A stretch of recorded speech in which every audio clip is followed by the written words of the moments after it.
이미 부산대 의전원에서 공식 발표를 했습니다.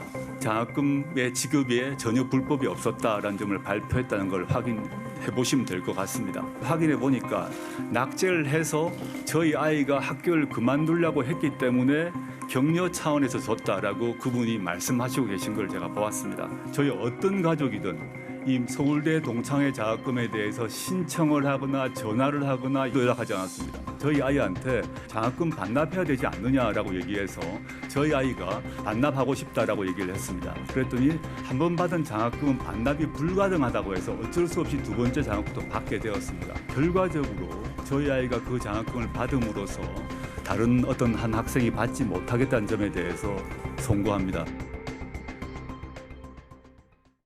앞에 들었던 게 이제 부산대 의전원 장학금이고 뒤에는 이제 서울대 동창회 장학금인데 앞에가 이제 부산대 장학금 관련 얘기가 오늘 법원의 판단이 나온 거고요. 네네.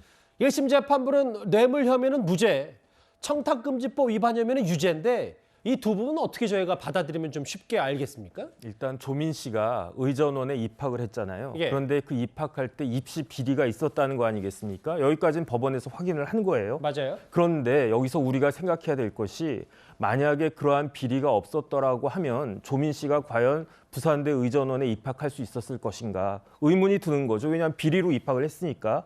그런데 여기서 어떤 일이 벌어지냐면은 조민 씨의 성적이 예컨대 한 중간 정도만 갔어도 원래 실력이 있었는데 욕심을 낸 건가 보다 더 확실하게 입학하기 위해서 이렇게 생각할 수도 있을지 모르겠는데 조민 씨 의전원 성적은 굉장히 낮았던 것 같고 그다음에 이제 따라가지도 못하고 굉장히 허덕허덕했다는 게 보이지 않았습니까? 그런데 이상한 거는 그럼에도 불구하고 조민 씨한테 장학금이 주어졌어요. 장학금이 주어지는 경우는 둘 중에 하나인데 첫 번째는 공부 잘하면 성적 장학금이죠. 그런데 공부를 잘하지 못했고 두 번째는 집안 사정이 어려우면 또 장학금을 받을 수 있는데 조국 전 장관 집 잘 살았지 않았습니까?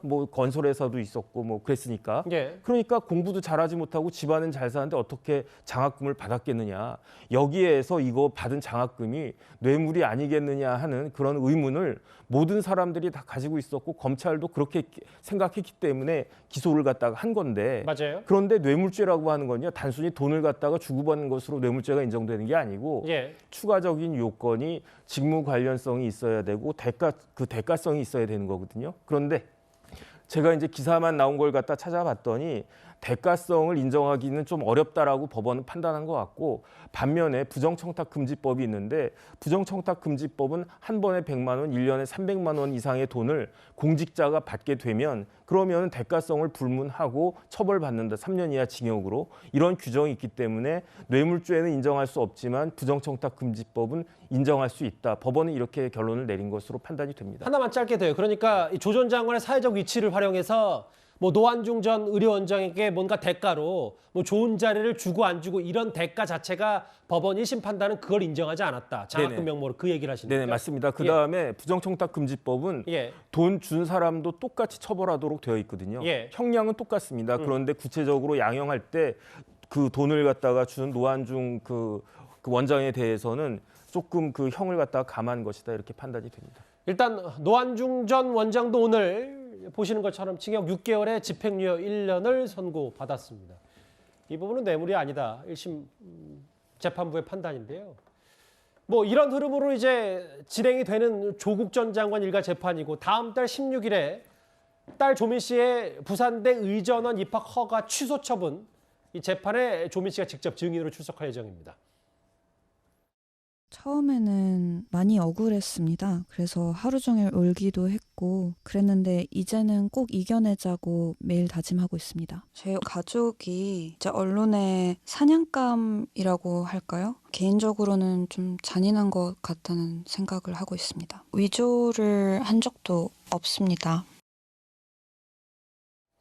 이제 다른 딸대로 이제 재판 과정에서 여러 혐의들이 포착이 됐다면 그 부분에 대해서 단죄를 받을 수도 있는데 일단 부산대는 입학 취소 처분했기 때문에 근데 이제 앞으로 좀 더 관심사는 아들일 수가 있어요. 조 전 장관의 아들.